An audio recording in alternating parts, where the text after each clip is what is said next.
And now to get started, my name is Nav Ranaji, and I'm the Director of the Healthcare Vertical for CoreLink Data Centers.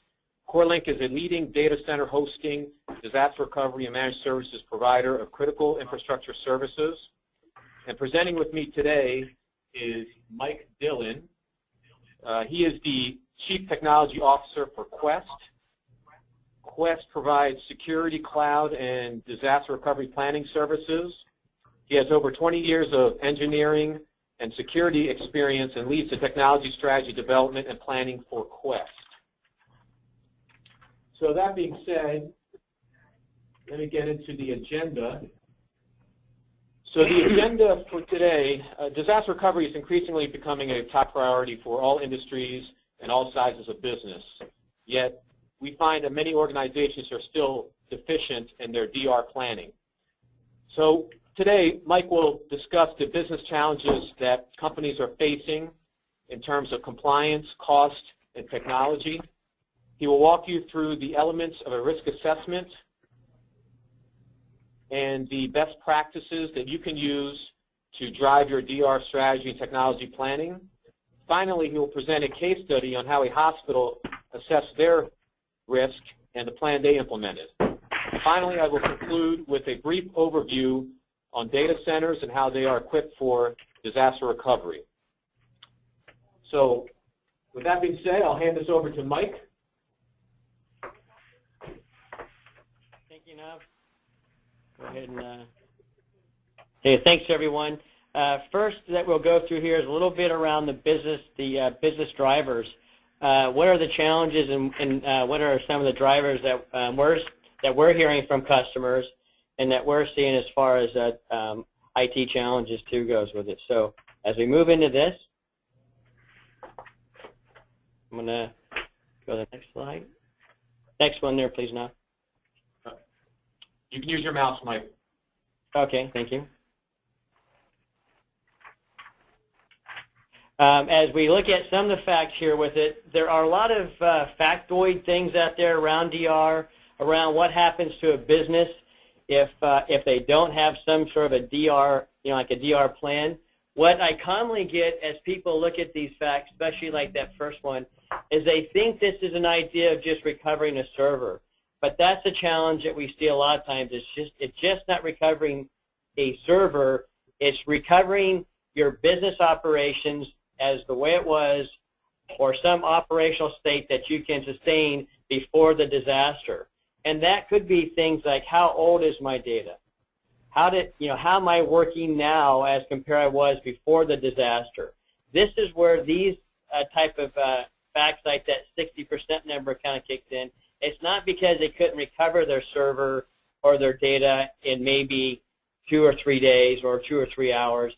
It's really around the fact that they never have been able to sustain their operational status before the disaster. They've lost customers' confidence, and the customers now have moved off to some other business, which doesn't help any company out, especially in today's market. So we do see a lot of people struggling with this idea of business continuity versus just recovering data or recovering somebody's server. One of the things that I kind of hear from different customers are things like, what is a disaster? And kind of where that really plays from is, if there, when would you actually declare a disaster, and when would you use your DR plan? So are you using your DR plan if there's only going to be your building has burnt down, or are you going to use it because there's a power outage, or are you going to use it because there's like a virus? When would you use your DR plan? Maybe you're just going to use it because there's a single system down, like the burnt server here, if you will, but everything else is up and running. Is that the expectation, or is the expectation, no, I'm only going to use my DR plan when I've got a hole in the ground here, or when my building's in rubbles or something? So really a lot of people have a hard time trying to get to the idea of what is a disaster for us and when would we use it. Hey, Nav, can you make sure that we've got everyone muted? It sounds like there's somebody that isn't. Thank you. Yes. As I see these things around IT a lot, I do see people putting a lot of effort towards disasters and external data center issues versus what happens within their data center or maybe connected to their data center. We'll see a lot of people put a lot of money towards flood, hurricane, some sort of a natural thing, but they haven't also put money towards, hey, those things happen, that's part of a DR, but what about these other IT type of issues around your data center? Now, some people look at this and says, well, that's around a fault tolerance versus DR, and that's true. Are we talking fault tolerance, eliminating single points of failures? Are we calling this disaster recovery? The challenge with that I see within the world is a lot of people will say, well, DR is an insurance policy, so they'll put it off. I don't need insurance. But they've got a lot of single points of failures or very limited on their fault tolerance on their network or on their power or on their server platform. So just be aware, a lot more things, as we probably all are aware, happen besides just the disasters. When a big disaster does hit, it is very impacting to the whole region maybe or to the whole city. But if it was just your own IT hardware that fails, it's just you.